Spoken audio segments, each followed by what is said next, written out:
Alright, hey guys, what's going on? It's another Thursday. And this is probably going to be my last Murderous Mondays and Thursdays that I'm going to be doing for a while.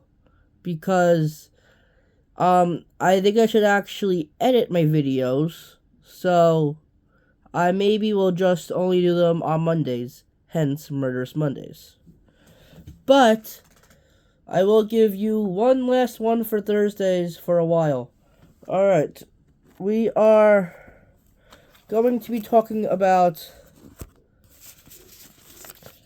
Adolfo Costanzo. And we're going to discuss what his early life was like and why and how did he become so evil. I will answer that and more to take you down the perspective mind of a serial killer. November 1st, 1962. He was born. Aliases, nicknames.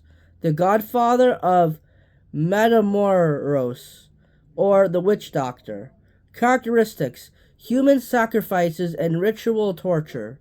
Numbers of victims: at least 16, it could be more than that.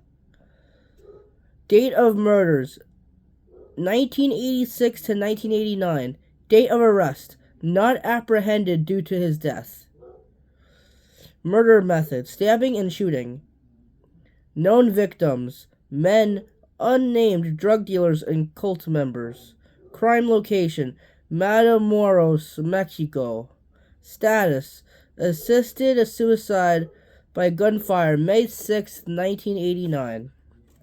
Background: Costanzo's mother was a 15-year-old Cuban immigrant when she gave birth to him in Miami in 1962. She would go on to have more children, all to different fathers. After her first husband died, she moved to San Juan, Puerto Rico. She met her next husband there and remarried.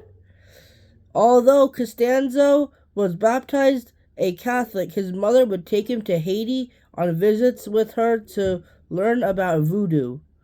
Thus, this conflict of religions must have had some sort of impact on Costanzo. In 1972, his family returned to Miami. Not long afterwards, his stepfather had passed away. When Costanzo was a teenager, he became a sorcerer's apprentice in his religious practice of Palo Mayombe.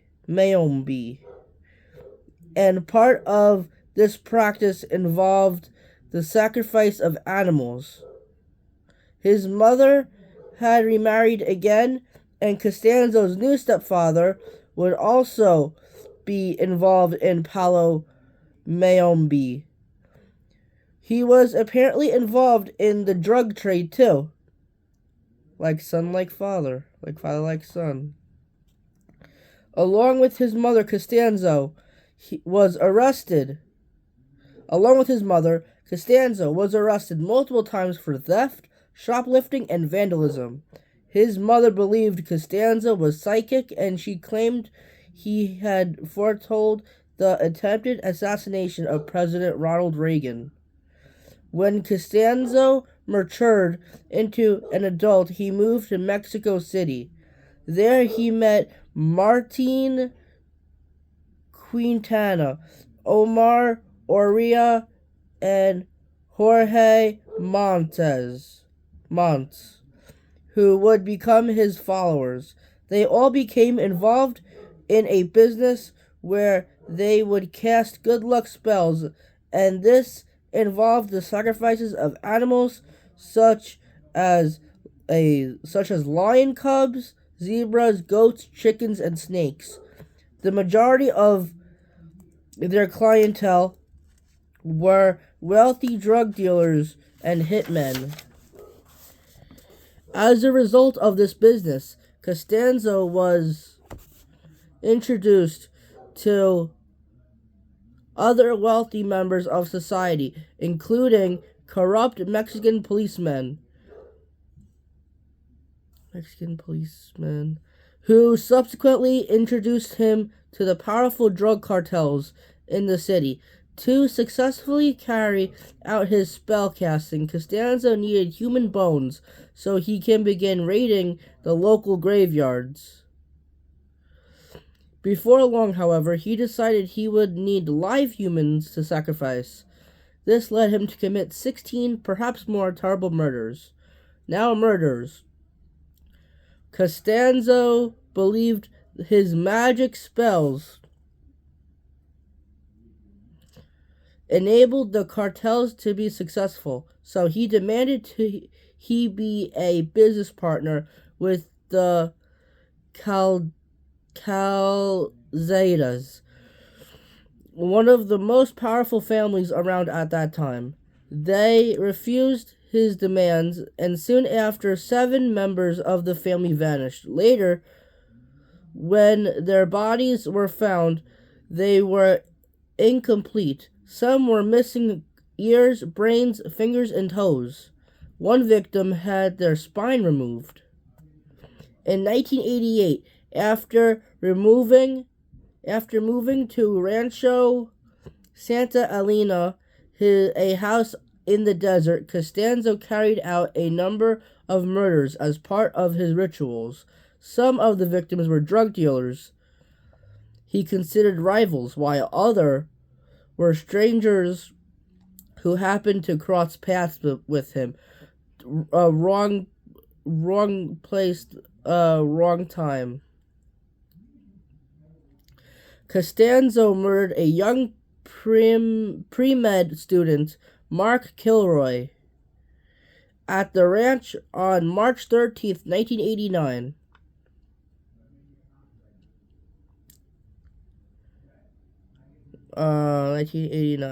His henchmen had kidnapped Kilroy outside a bar and taken him to Costanzo at his ranch. Kilroy was an American citizen who was on holiday in Mexico at the time. Following his murder, Mexican police were put under a lot of pressure from authorities. In Texas to solve the murder. As a result, the police arrested 4 followers of Costanzo, and the cult was uncovered. Police learned that Costanzo had killed Kilroy because he needed a superior brain for a ritual spell. When officers raided Costanzo's ranch, they found a cauldron containing a human brain and a dead black cat. As they searched the ranch, they found 15 corpses, all mutilated, buried there, including the body of Kilroy. According to witnesses, Kilroy had been killed by a strike to the back of the neck with a machete. Arrest and trial. Costanzo had a death pact with members of his followers. They had fled to Mexico City and were discovered when the local police were called to attend an unrelated dispute taking place at an apartment building. When the police officers neared Costanzo's hiding place, he thought they were coming for him, and he opened fire on them with his machine gun. Now that he had attracted their attention, he was completely surrounded by police. Costanzo was not prepared to go to prison, so he gave the gun to Alvaro de Leon and ordered him to shoot himself and Martin Quintana. They were both dead by the time the police entered the apartment. Now the outcome.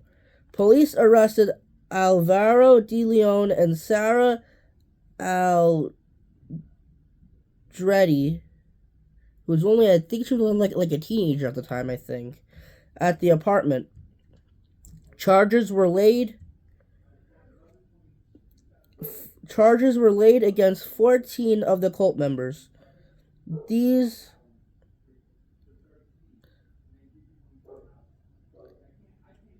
These charges ranged from drug running and obstruction to murder. De Leon was convicted and sentenced to 30 years in prison. Sarah Aldridi was convicted to committing multiple murders and sent to prison for more than 60 years. Two other members, Serafin Hernandez and Elio Hernandez, were also found guilty of multiple murders and sentenced to 60 years in prison, probably each. There were a number of possible accomplices, though their exact involvement was never proven. They include Ruben Estrada, a.k.a. Patitas Cortas, Christian Campos, a.k.a. El Panzas, Emmanuel Romero, a.k.a. El Trompas, Saul Sanchez, a.k.a. El Mexico, whatever, and Ricardo Pena, a.k.a. El Siempolin, which I don't even know what that either means, but, the next case I will be doing, which should be on Monday, I'll give you a hint, if I could, okay, his name is, his name is shared with a superhero. And